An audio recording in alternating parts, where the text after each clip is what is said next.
à notre table ronde pour notre 6e journée de la liberté religieuse. Le thème du jour est « Prosélytisme et liberté religieuse, comment peut-on affirmer ses convictions ?» J'ai le privilège aujourd'hui de recevoir 4 invités et étant donné leur qualité, j'ai décidé de vous les présenter par ordre alphabétique.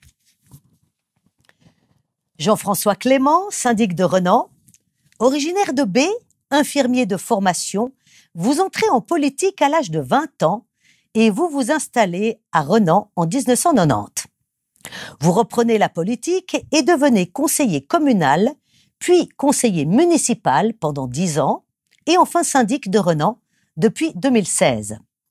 Comme conseiller municipal, vous avez été en charge des finances et des cultes.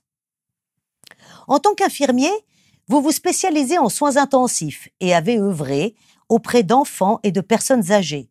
Vous dites vous-même que vous avez soigné tant des bébés que la doyenne du canton de l'époque, âgée de 108 ans. Toujours dans le cadre de votre formation première, vous effectuez diverses missions humanitaires en Turquie et en Arménie lors d'un tremblement de terre, ainsi qu'en Albanie, où vous mettez vos compétences au service de la création d'un hôpital. Vos valeurs, le respect, la solidarité, la coopération, l'éducation et l'égalité. Votre objet fétiche, c'est le vélo, et votre péché mignon, ce sont les caramels. Pierre Gisèle, ancien doyen de la faculté de théologie de l'Université de Lausanne, vous êtes né à Genève et obtenez un baccalauréat classique latin-grec avant de commencer des études de théologie à l'Université de Genève. Votre mémoire de licence en théologie est distinguée par le prix de philosophie de l'université. Après l'obtention de votre doctorat et une année de pastorat, vous êtes nommé professeur titulaire à la faculté de théologie de l'Université de Lausanne. Puis, vous êtes devenu le doyen de la dite faculté. Vous avez également été professeur invité dans de nombreuses facultés en France et au Canada. En 2011, la faculté de théologie et d'études religieuses de l'Université de Sherbrooke au Québec vous a honoré d'un doctorat honoris causa. Pendant de longues années, vous avez été membre du conseil d'administration de la maison d'édition Labor et Fides à Genève, puis président du dit conseil. Vous êtes membre de la commission d'experts depuis 2007 auprès du conseil du canton de Vaud pour la question de la reconnaissance des communautés religieuses d'intérêt public. Jean-Jacques Mélan, pasteur et ancien président de la CECCV. Vous êtes né à Renan et avez suivi une formation d'ingénieur en génie civil à l'EPFL. De 1977 à 1983, vous effectuez 12 voyages de contrebande de Bible dans les pays de l'Est jusqu'à votre arrestation. Après 15 ans dans l'ingénierie, vous percevez l'appel à une vocation pastorale qui vous conduit à suivre des études de théologie à la faculté de Lausanne. Dès 1989, vous êtes pasteur dans différentes églises évangéliques. Vous avez aussi organisé et participé à une vingtaine de voyages de groupe dans la plupart des pays du Proche-Orient. Vous êtes membre du comité de la CECCV, Communauté des Églises chrétiennes dans le canton de Vaud, qui cherche à promouvoir et encourager le dialogue œcuménique. Et vous en avez été le président de 2009 à 2017. Comme vous le dites vous-même, vous êtes en retraite active. Gabriel Monet, doyen de la faculté adventiste de théologie de Collonges-sous-Salève, en France voisine. Vous êtes né en France et peu après l'obtention de votre baccalauréat, vous faites vos études de théologie à la faculté adventiste de théologie de Collonges-sous-Salève, faculté dont vous êtes devenu le doyen en 2017. Vous êtes aussi professeur de théologie pratique et directeur du centre de recherche Joseph Eagles. Vous obtenez une maîtrise de théologie à la faculté de théologie protestante de Strasbourg, puis un master recherche de théologie et sciences des religions dans la même université. Et c'est encore et toujours à Strasbourg que vous obtenez votre doctorat. Vous avez reçu 2 fois le prix Louis Schmutz pour votre mémoire de master ainsi que pour votre thèse de doctorat. Vous avez aussi une solide expérience de terrain puisque vous avez été pasteur et créateur d'église pendant un peu plus de 15 ans. Vos domaines de recherche sont nombreux et je n'en retiendrai qu'un, la missiologie et l'évangélisation, puisque c'est en relation avec la thématique du débat de ce jour. Donc le débat, liberté religieuse, prosélytisme, comment affirmer ses convictions? Pour cela, et avant de donner la parole à mes invités, j'aimerais rappeler quelques déclarations, dont la Déclaration universelle des droits de l'homme de 1948, ainsi que d'autres textes, comme par exemple la Déclaration pour l'élimination de toute forme d'intolérance et de discrimination des religions ou des croyances, qui date de 1981 et qui garantit cette liberté, qui est une liberté fondamentale des droits humains. Malgré le nombre de lois édictées en droit international, ce droit continue d'être régulièrement bafoué. La liberté religieuse ou de croyance inclut le droit à manifester ou à communiquer sa foi ou sa croyance à des tiers. En 1999 et 2000, se sont tenues 2 conférences d'experts de l'Association internationale pour la liberté religieuse. À ces occasions, certains principes ont été émis et de façon tout à fait arbitraire, je ne vous citerai que ceux-ci. La liberté de croyance et de partage de cette croyance doit se baser sur la dignité humaine et la liberté de l'individu à suivre la voie de sa conscience. Elle ne doit pas abuser de la faiblesse des personnes avec lesquelles ses croyances sont partagées. Le terme de prosélytisme ayant différentes acceptions et surtout une connotation péjorative, les experts de ces conférences ont décidé de ne pas en utiliser le terme. Alors, il serait bon d'en donner une définition.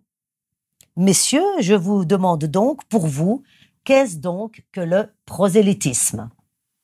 Je ne savais pas qu'il y avait des définitions qui avaient déjà été précisées avant et que vous évoqueriez, mais disons franchement, moi je n'aime pas non plus le mot prosélytisme, je préfère parler de témoignage, je ne suis pas du tout pour une neutralisation du débat public, je suis pour qu'on puisse s'engager, qu'on puisse témoigner de ses convictions, mais justement témoigner des valeurs pour lesquelles on est prêt à se battre, en témoigner sur l'horizon de la société civile. Voilà, ça me paraît tout à fait important, mais donc ça décale un peu la question du prosélytisme. Si sous prosélytisme, et c'est pour ça je pense qu'il y a une connotation négative, on entend non pas d'abord témoigner des valeurs, de les mettre sur la place publique en discussion pour chacun et pour le bien de l'humain, le bien de la société, mais qu'on entend tout faire pour faire entrer les gens dans un parti donné ou une église donnée, ça, c'est négatif, et c'est en ce sens-là qu'effectivement, j'aime pas trop le mot prosélytisme. Si on l'utilise dans une autre acception, pourquoi pas, faut voir, mais il est quand même lourdement chargé. Mais voilà pourquoi j'ai dit que je préférais témoignage à prosélytisme. Et puis, bien sûr, il faut ajouter que prosélytisme, il faut pas non plus que ça entraîne qu'on vilipendie d'autres convictions, d'autres valeurs. Là aussi, c'est des choses qui sont protégées dans la société civile. Voilà, donc oui pour des valeurs, oui pour un débat public, mais il faut dire en quoi les valeurs pour lesquelles on s'engage sont importantes pour l'humain et la société. Si on n'arrive pas à dire en quoi c'est important, donc on a raté une bonne part de l'exercice. Mais prosélytisme, si c'est pour faire entrer dans le parti ou dans telle association et que c'est ça le but en tant que tel, c'est non. Merci. Moi, j'ai envie de vous remercier pour votre accueil. Vous remercier du débat que vous avez initialisé, qui est intéressant. Si j'observe mon positionnement actuel, je remarque que, en fait, ce débat me fait remonter de vieux souvenirs. J'avais l'impression, l'intuition ou l'illusion peut-être d'avoir complètement laissé de côté ces questions-là. Et vous avez la vertu de réactualiser des côtés qui étaient peut-être dormantes chez moi. Donc ça fait remonter de vieux souvenirs, voilà, où je peux me reconnaître quelque part dans ce qui pourrait être dit là autour. Et puis en même temps, ce débat me fait réfléchir à la qualité de mon présent pastoral. Comment vivre ma pastorale, comment la comprendre dans sa relation avec sa communication. Alors pour moi, en effet, le mot prosélytisme était lié à la notion de contrainte, d'imposer, de recruter, de convaincre, d'endoctrinement. Donc c'était pour moi, je réalise, pour les 20 années précédentes, c'était des mots que j'avais bannis. Préférant alors nettement le mot témoignage, le mot invitation à une rencontre, le mot désigné. On y reviendra. Mais enfin, voilà ma manière d'appréhender cette question. Merci. Alors, de mon côté, j'abonde dans le sens de mes prédécesseurs dans la prise de parole pour être plutôt réactif ou critique de la notion de prosélytisme. Si on reprend la définition que le COE en donne, le Conseil œcuménique des Églises, le prosélytisme encourage les chrétiens à changer de confession par des moyens de pression non conformes à l'esprit de l'Église. J'aurais presque préféré même dire l'esprit de l'Évangile. Mais voilà, alors si on s'arrête à cette définition, on ne peut être que contre, on est bien d'accord. Mais il me semble intéressant, malgré tout, pour éclairer le débat, de refaire un petit peu d'histoire et remonter en arrière pour comprendre que le mot prosélyte ou prosélytisme n'a pas toujours eu cette connotation négative. Et dans un sens, pour être un petit peu provocateur, hein, bien sûr, et sans nier ma défiance à toute idée de non-respect, il s'agit de revenir au grec biblique finalement, enfin, où le mot prosélyte est présent. On ne trouve pas dans la Bible le mot prosélytisme, mais le mot prosélyte, prosélutos hein, en grec, qui signifie tout simplement qui est venu s'ajouter. Et dans ce sens-là, c'est un mot très très neutre, qui est même très beau. Il y a des prosélytes chrétiens, c'est les premiers convertis, et donc en tant que croyants, on voit ça d'une manière très très constructive et valorisante, si l'on peut dire.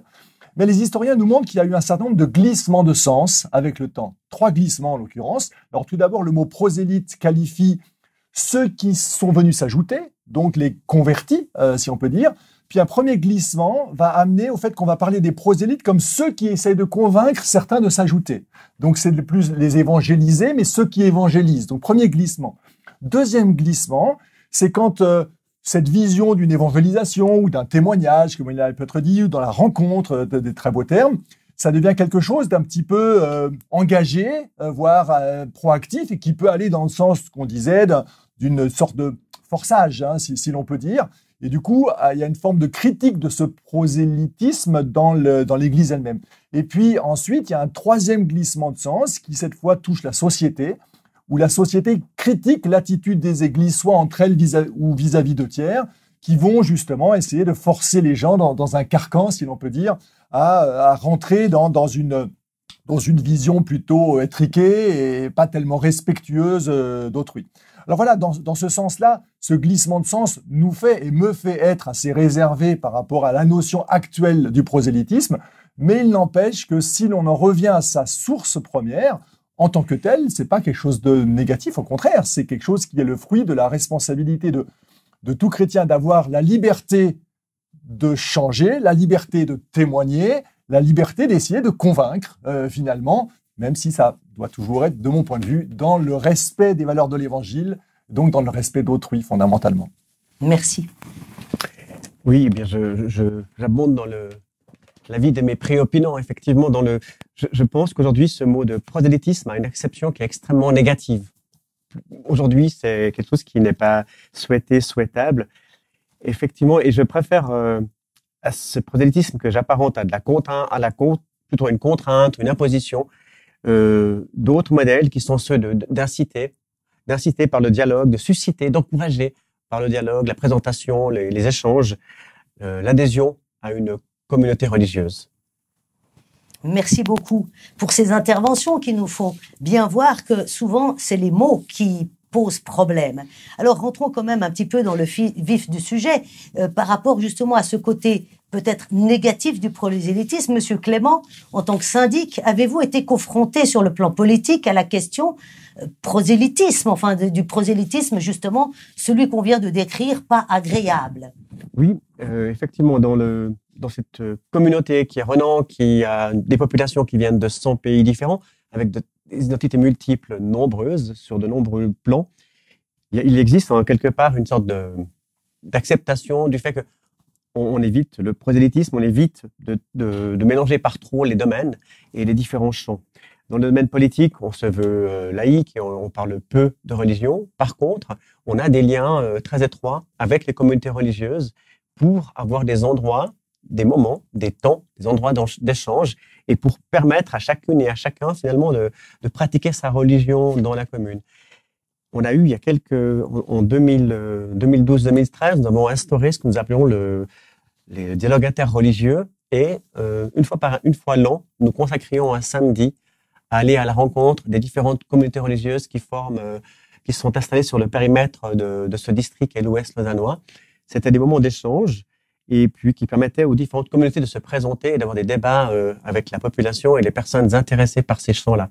C'est typiquement une action qu'on a dédiée à cela.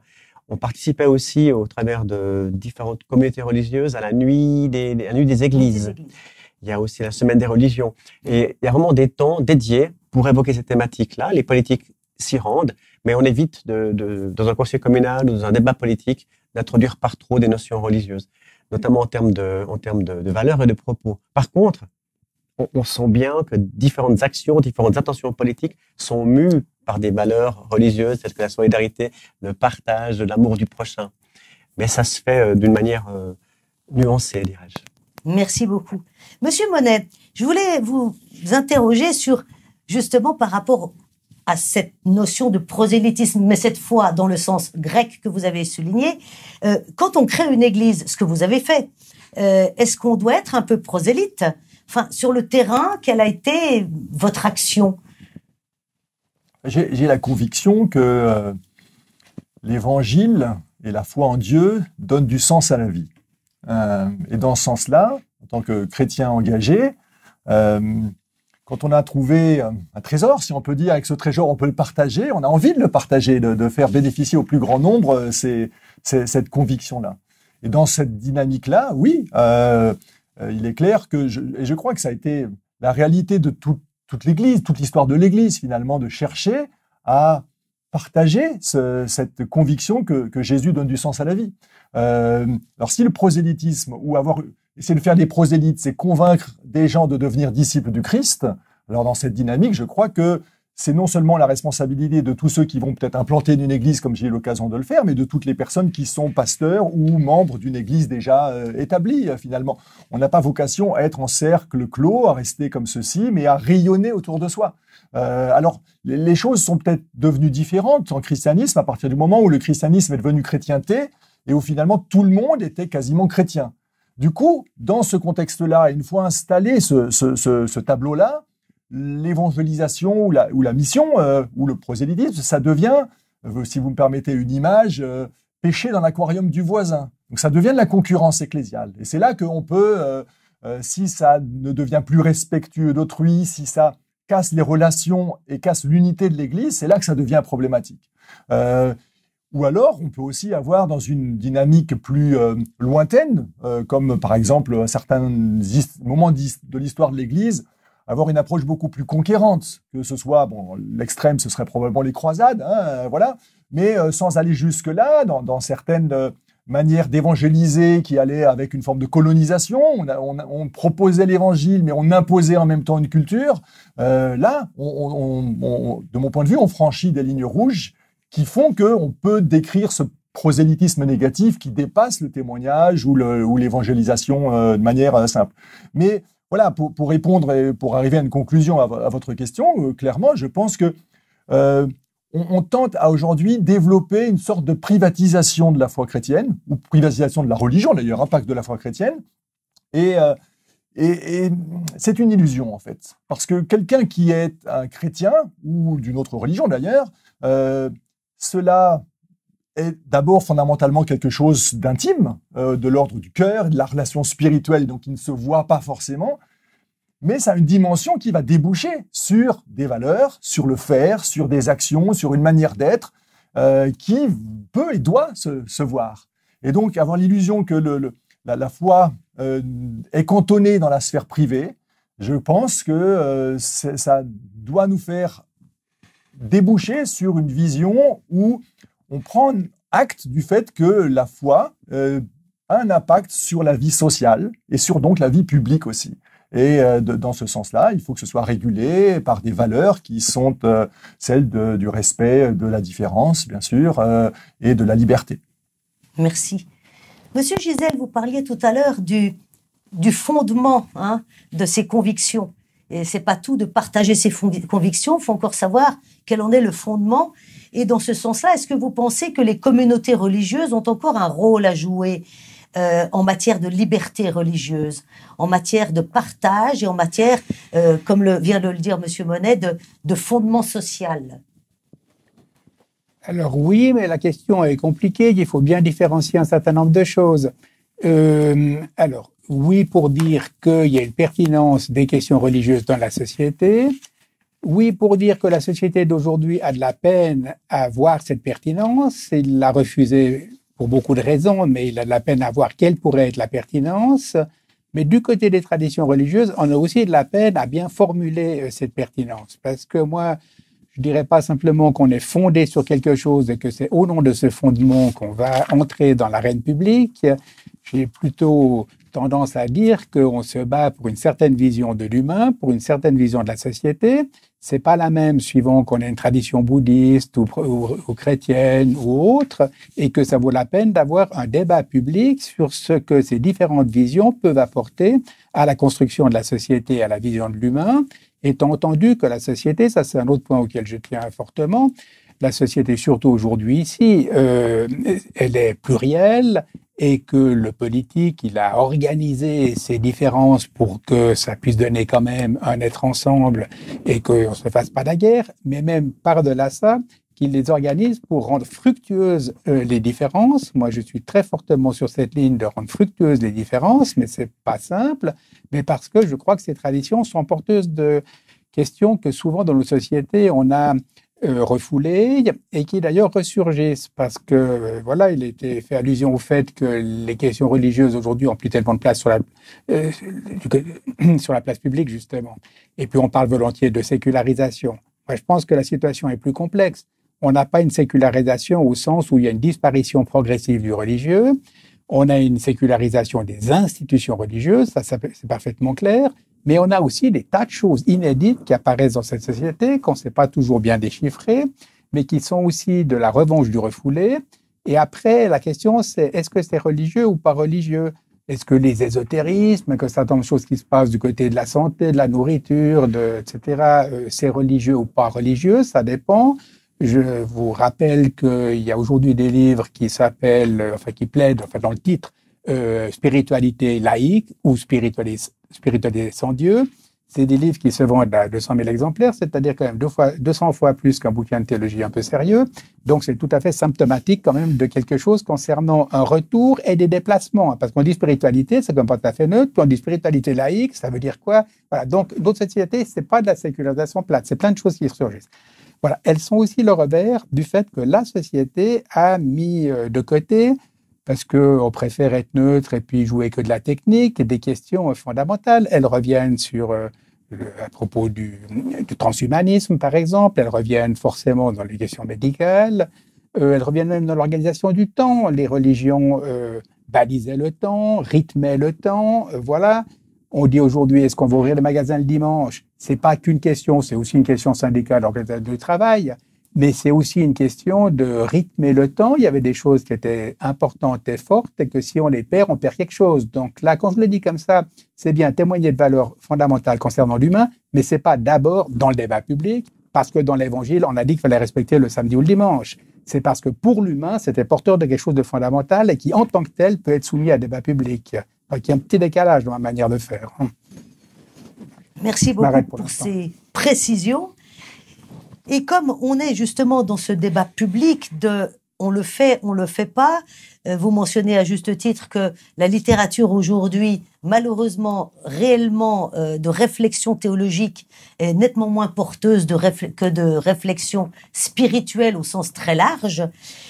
Moi, je suis interpellée par votre prise de position, Monsieur Meilland, dans vos un peu plus jeunes années, d'oser affronter le rideau de fer, le communisme, pour vos convictions. Et quelle a été votre motivation à faire cette contrebande, j'allais dire, de Bible, parce qu'en tout cas, pour les pays en question, c'était de la contrebande. Et puis, quelles en ont été les conséquences que vous étiez prêt à assumer et que vous avez vraisemblablement dû subir? Oui.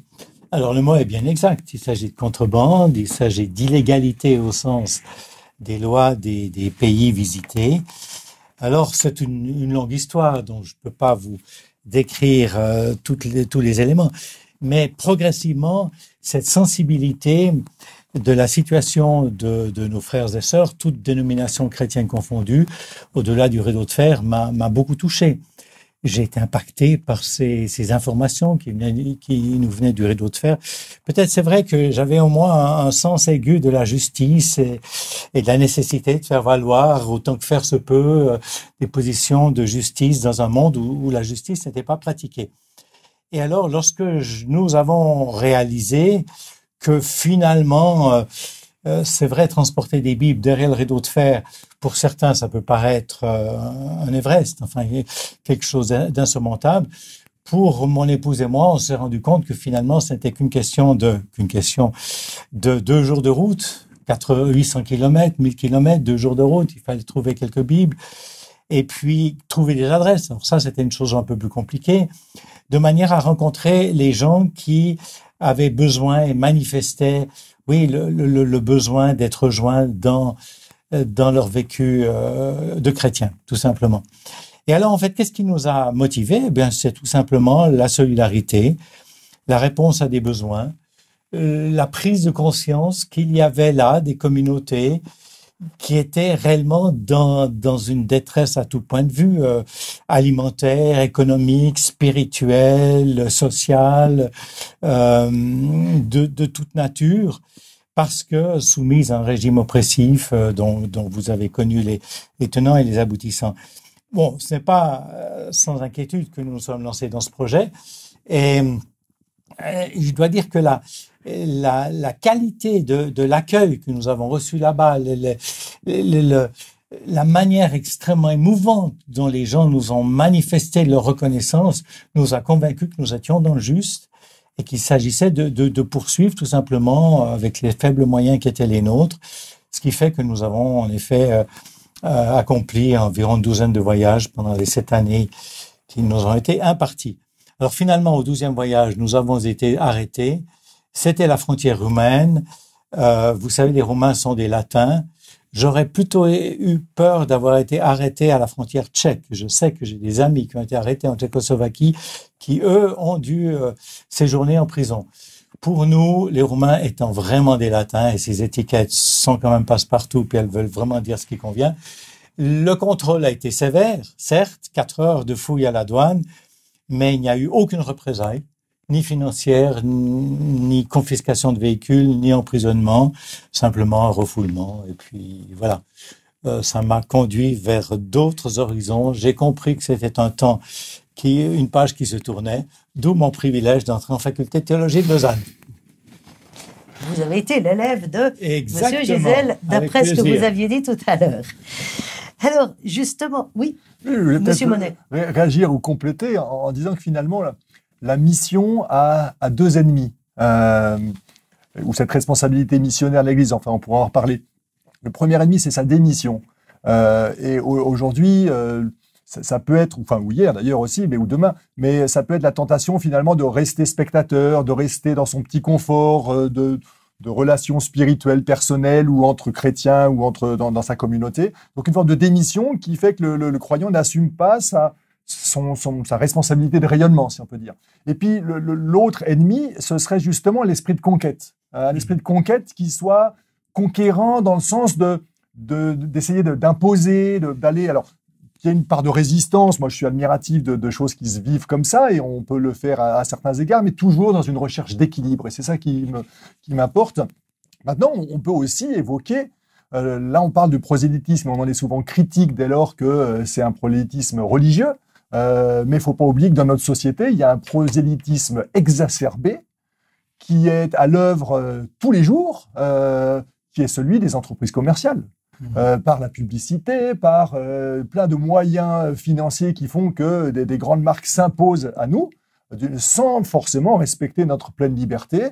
Et c'est exacerbé, je pense, depuis l'irruption de ce monde de la publicité depuis quelques décennies. Et le monde des GAFA d'aujourd'hui amplifie encore ce phénomène-là. Et alors bon, des voix s'élèvent contre cela, mais je crois qu'on est petit joueur en tant que chrétien, même quand on est accusé de prosélytisme. Alors, c'est pas pour autant qu'il s'agit d'avoir cet esprit de conquête qui me semble être un ennemi de la mission équilibrée, mais ça me paraît, c'est intéressant de mentionner ce fait. Il faut mettre les choses en perspective. Merci infiniment. Et Oui, j'ose Monsieur rebondir, Mélan. c'est vrai, vous m'aviez posé la question. Pour reprendre notre petite histoire singulière, je n'ai jamais imaginé que je faisais quelque prosélytisme que ce soit dans mon aventure.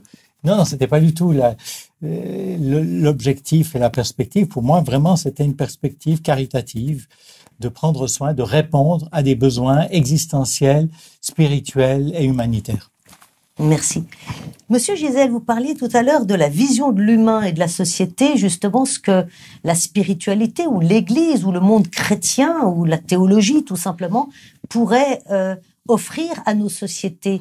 Y a-t-il, à votre avis, un vrai débat sur ces valeurs-là que le monde dit spirituel, parce qu'on parle de religion, c'est-à-dire de notre ancienne culture chrétienne, est encore entendu aujourd'hui dans cette société?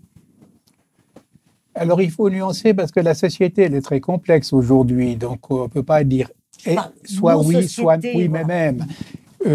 Voilà, parce que j'aurais tendance, d'abord, en entendant votre question, je me disais, je vais répondre non. Aujourd'hui, il n'y a pas de vrai débat, les choses sont plutôt stérilisées.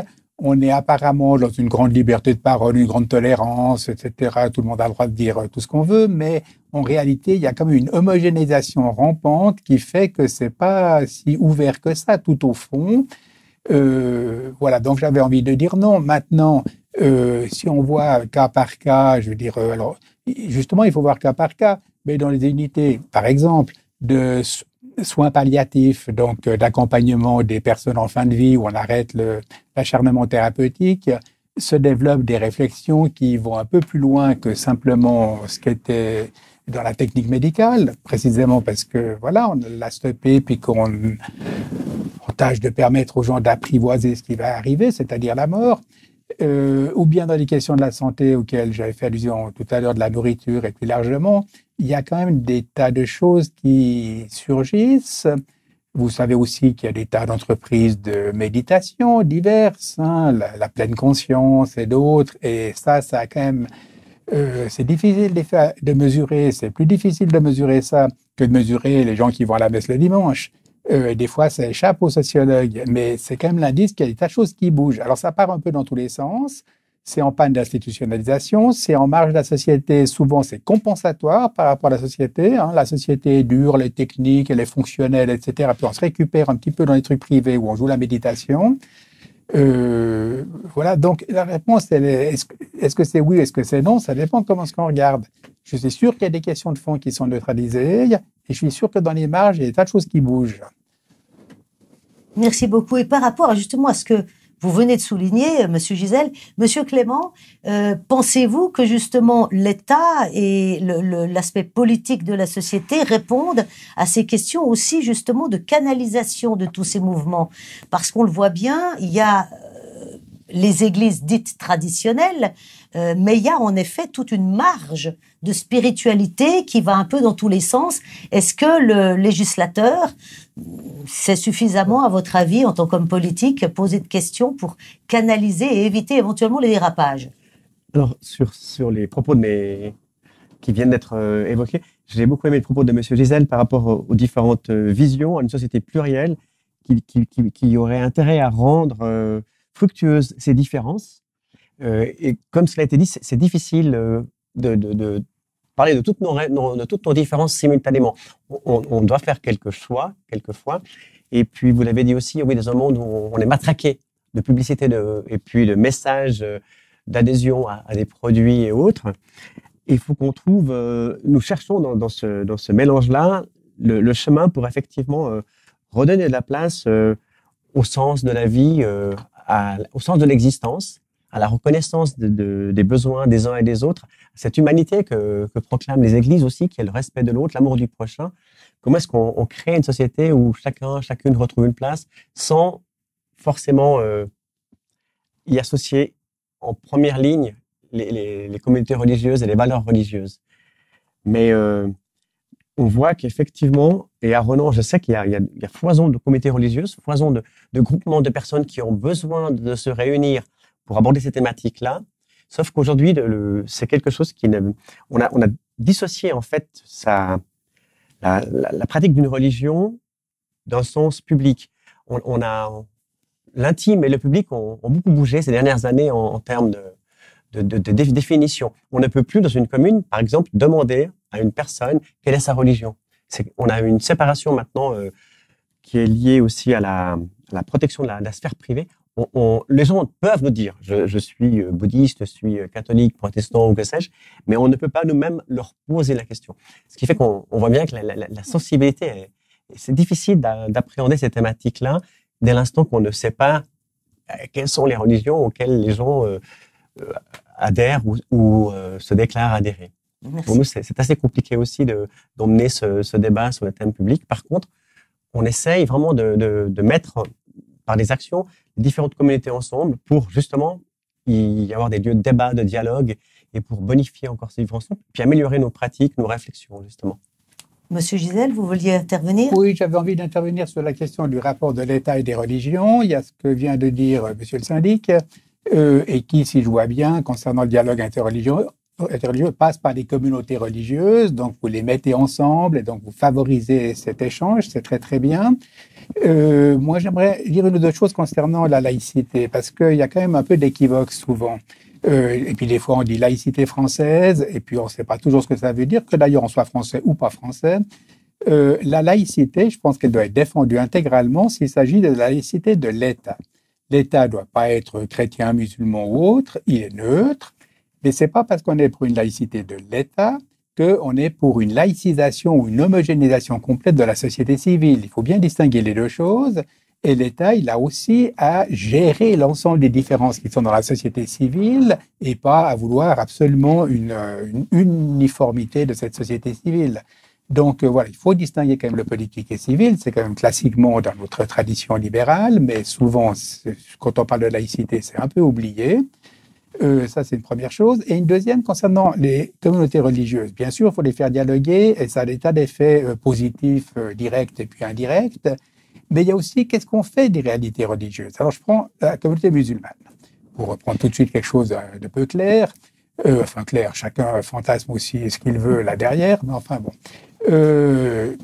Qu'est-ce qu'on va faire avec une communauté musulmane? Vous avez entendu certains d'entre vous, comme moi, M. Macron, le président de la République, dire il faut former des imams, il faut que la République forme des imams. Donc, c'est bien l'indice qu'il y a quelque chose qu'il faut prendre en charge. Mais comment? Alors, moi, je pense que c'est pas l'État qui doit dire ce qu'est un bon musulman. C'est pas l'État qui doit dire ce que doit être l'islam européen.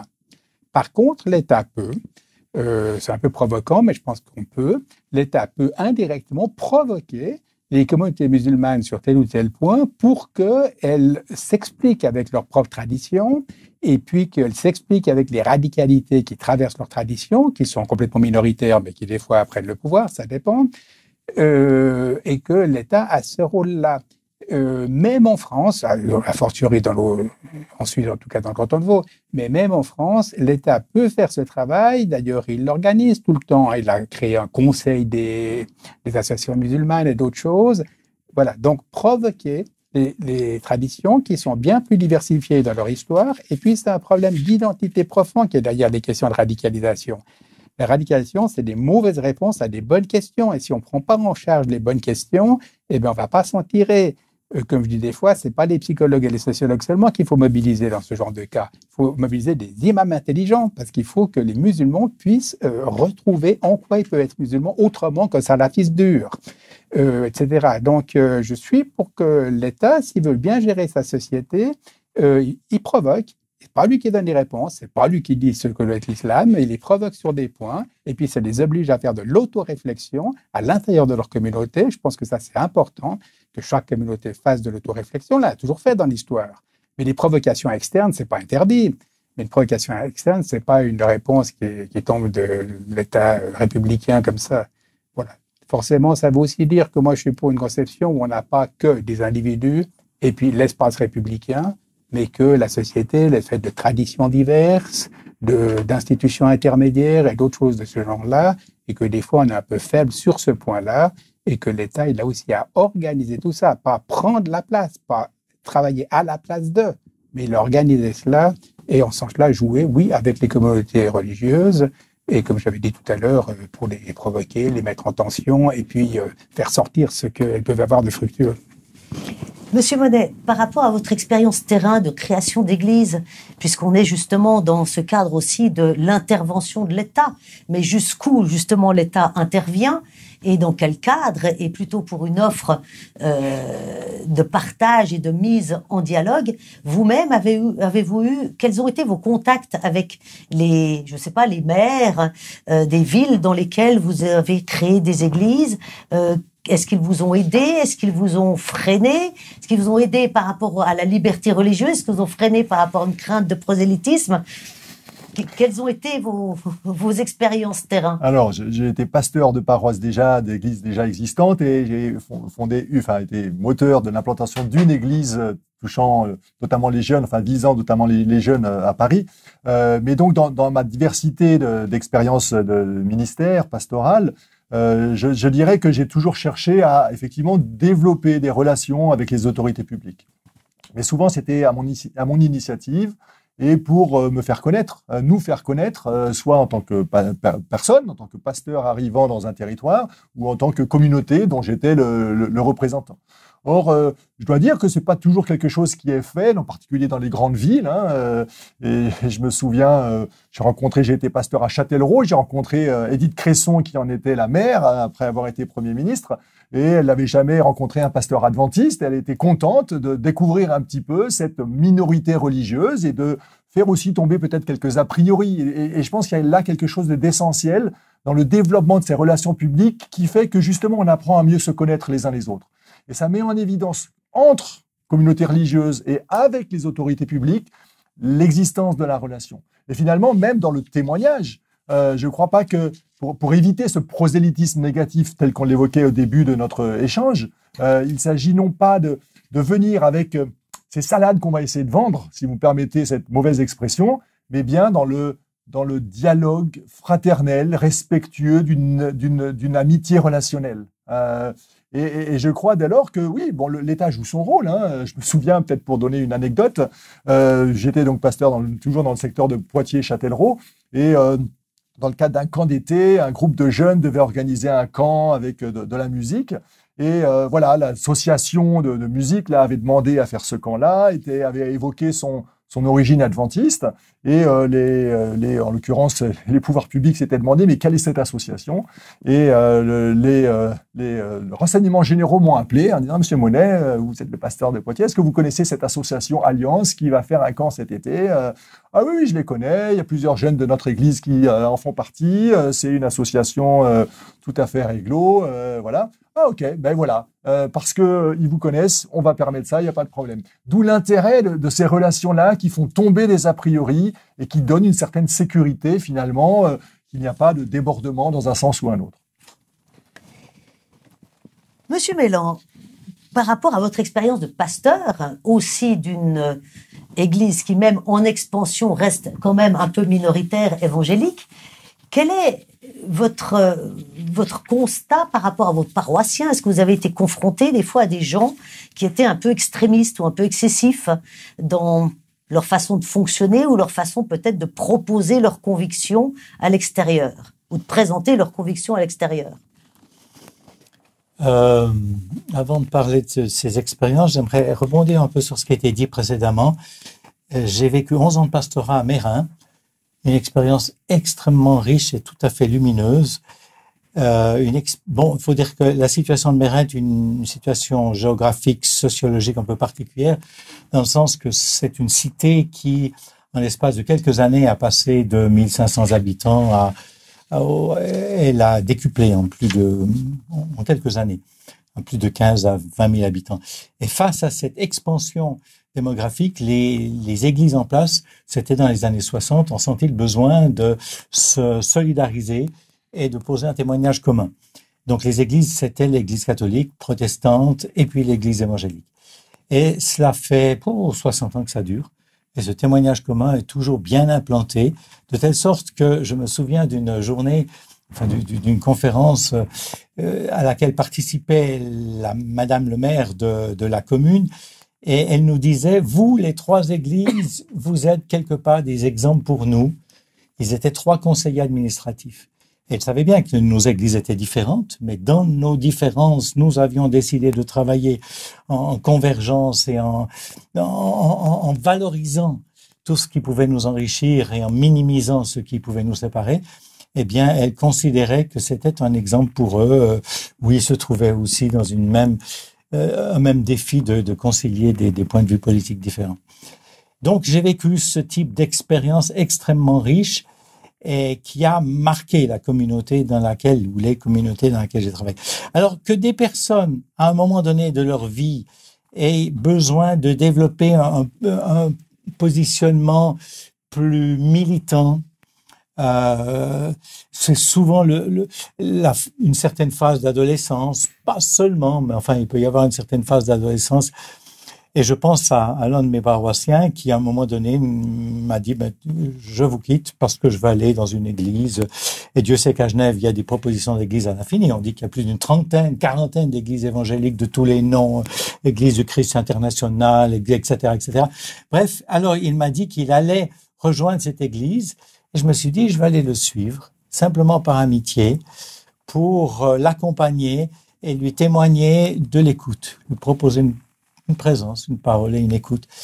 Et les choses se sont extrêmement bien passées parce qu'il a pu vivre cette expérience qui, à mon avis, était typiquement une expérience d'adolescent ou de post-adolescent qui avait besoin d'expérimenter quelque chose de nouveau dans son existence et qui ne l'a pas fait. Moi-même, je suis allé en Afrique et que n'ai-je pas fait pour expérimenter des horizons qui me fascinaient?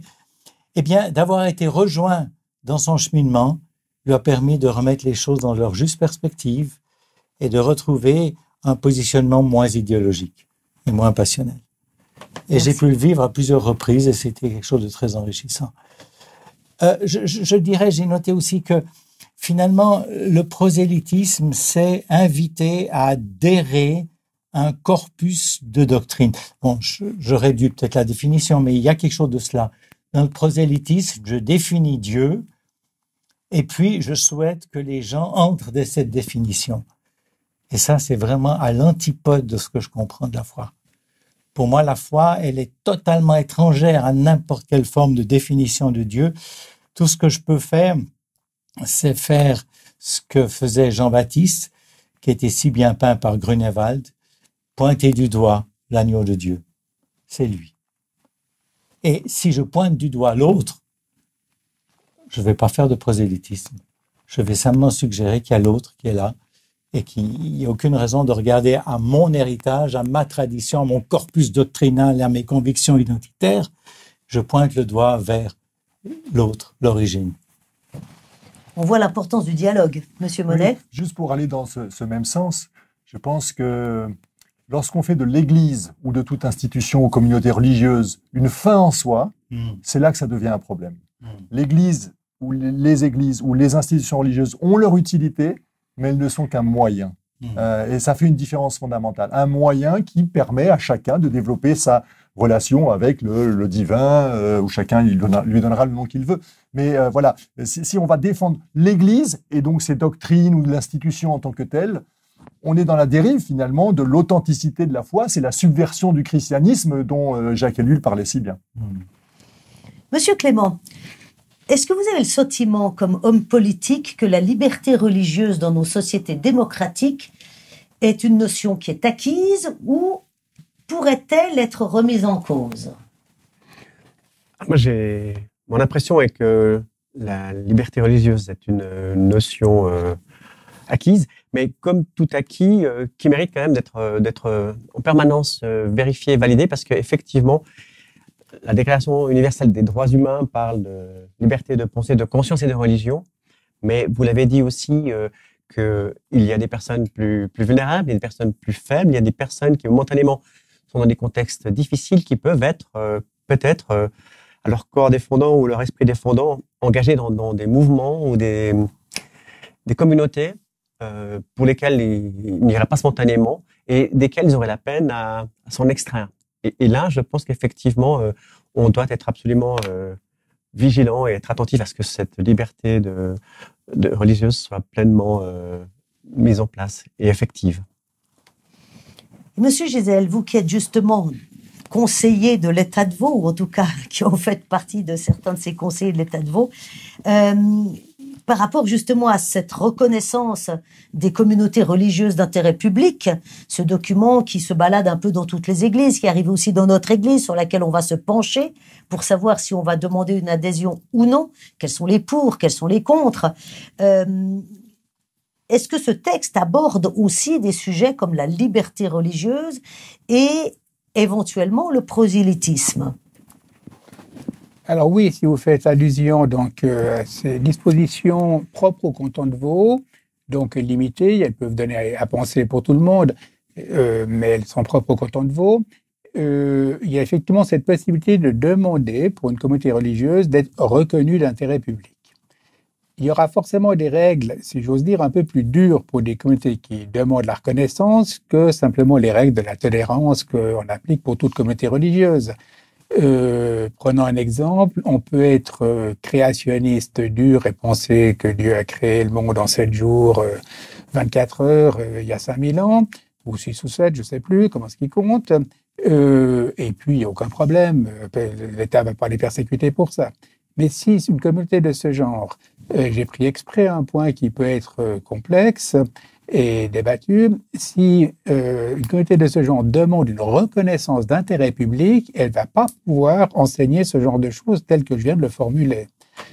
Parce que dans les différentes dispositions réglementaires, il y a aussi le fait que les communautés reconnues d'intérêt public doivent reconnaître, en gros, après, il faut différencier ce que ça veut dire, mais l'enseignement scientifique tel qu'il est présenté aujourd'hui, mettons, des choses de ce genre, sinon elles ne vont pas avoir un label de l'État qui, du coup, indirectement, pour prendre cet exemple, cautionnerait le créationnisme. Voilà. Donc ça, et puis sur la question de l'homosexualité, d'autres choses, il y a des règles un peu plus strictes quand on a demandé une reconnaissance. Voilà. Cela dit, alors il y a effectivement des choses qui touchent le prosélytisme, mais c'est quand même le prosélytisme dans sa version dure que, semble-t-il, on était tous d'accord ici pour répudier. Sinon, le témoignage, peut-être que le terme n'apparaît pas dans la loi, mais faire état de ses convictions et s'organiser pour cela et le faire dans l'espace public, moyennant un certain nombre de règles liées à la gestion de l'espace public, mais pas plus. Tout ça, c'est complètement permis, autorisé, même encouragé. En tout cas permis, moi je trouve ça d'être encouragé, mais c'est permis sans aucune restriction. Voilà, je crois que c'était ça votre question, mais j'ai peut-être oublié des points en cours de route, si vous me relancez.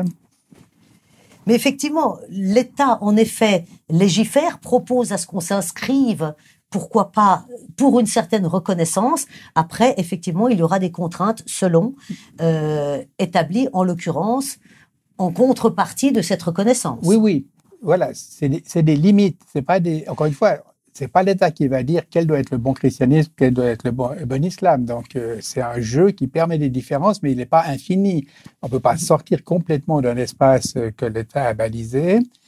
Et puis, oui, je voulais dire concernant les. Oui. On doit gérer ces réalités. Quand on ne les gère pas, c'est d'autres qui s'en chargent. Je reprends mon exemple de la laïcité française. Vous savez ou pas que en France, il y a 150 imams qui sont des fonctionnaires de l'État turc. Donc ça, c'est quand même assez typique. On ne s'occupe pas de la religion parce que c'est la laïcité. Parenthèse, il n'y a pas de loi sur la laïcité. En France, il y a une loi sur la séparation de l'Église et de l'État. 1905, c'est pas une loi sur la laïcité, contrairement à ce qu'on dit souvent, et c'est pas tout à fait la même chose. Fin de parenthèse sur la loi. Voilà. Donc, on ne veut pas s'occuper de l'islam directement, mais du coup, l'État, via les affaires étrangères, passe un contrat avec la Turquie pour que la Turquie envoie 150 fonctionnaires turcs. Donc, cahier des charges et tout le reste, et rétributions, l'État turc, pour s'occuper des communautés en France. Là, on est quand même dans un paradoxe assez grand. Parenthèse, il y en a 900 en Allemagne. Alors global, pas seulement de l'État turc, mais des imams en général. Et en France, il n'y en a pas que de l'État turc, il y en a 300. Tous les autres, en gros, c'est le Maroc et l'Algérie. Voilà. Donc, je veux dire, quand vous vous occupez pas d'un truc, il y en a d'autres qui s'en occupent parce qu'il faut bien quelque chose qui se passe. Donc, autant savoir comment est-ce qu'on veut s'en occuper, réfléchir à qu'est-ce que ça veut dire, un peu dans le sens que j'ai dit tout à l'heure, provoquer de l'extérieur, mettre en rapport les communautés, les rendre productives, etc.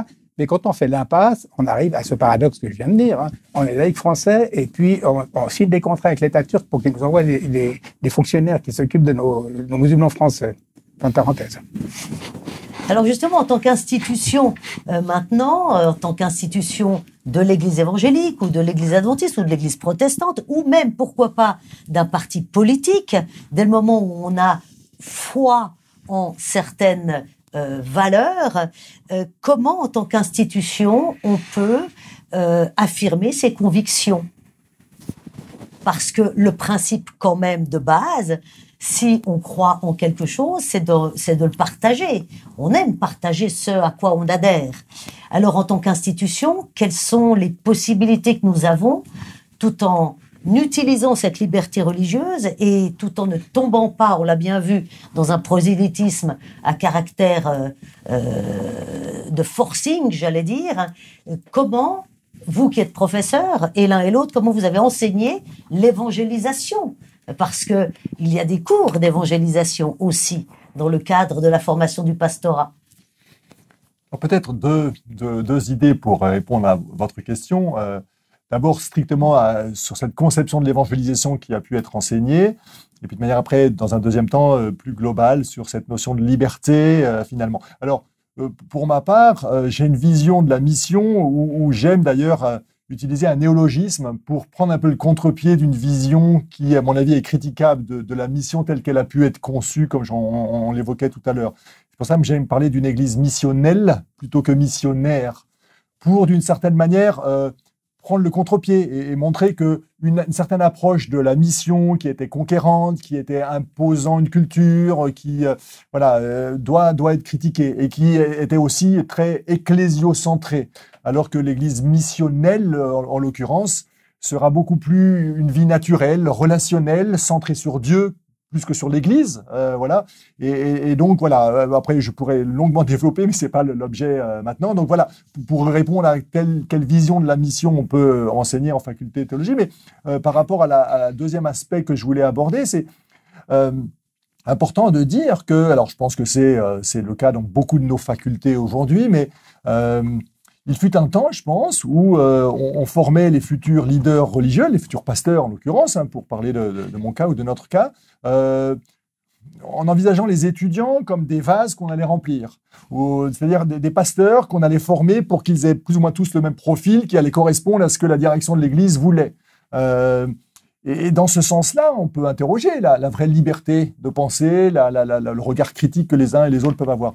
Or, aujourd'hui, en faculté de théologie, on n'enseigne pas des choses toutes faites que les étudiants doivent juste emmagasiner, mais on apprend, on réfléchit ensemble à avoir une attitude critique, pour que chacun précisément, y compris à l'intérieur d'une même salle de classe, d'une même église, puisse développer ses propres positions et avoir ce regard critique sur soi, sur les autres, sur la société, pour pouvoir y affirmer son discours qui est dans une parésia, c'est-à-dire un être vrai, une authenticité respectueuse, et donc dans cette grande diversité qui va être respectée. Et c'est là que la liberté, oui, bien sûr, elle existe, dans les discours en tout cas, mais il n'y a de liberté que à partir du moment où celle-ci se confronte à la liberté de l'autre. Comme la liberté des églises se confronte à la liberté de l'État d'avoir son propre règlement du vivre ensemble. Et c'est dans ce sens-là que certains disaient, voilà, la loi de la République est au-dessus de la loi de Dieu. En soi, ça pourrait se discuter, parce qu'il y a un devoir de résistance lié à la conscience de chacun. Mais en même temps, cette loi du vivre ensemble communément admise, elle permet de réguler des débordements des uns ou des autres, individus ou communautés religieuses, qui seraient problématiques pour le bien-être commun. Ainsi s'achève ce débat sur la question de l'affirmation de ses convictions dans le cadre de la liberté religieuse. Certes, nous aurions pu encore en débattre pendant longtemps, tant il y a à dire.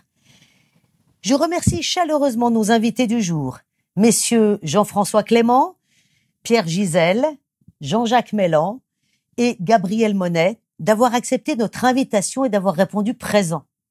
Nous vous donnons rendez-vous l'année prochaine et vous souhaitons le meilleur d'ici là.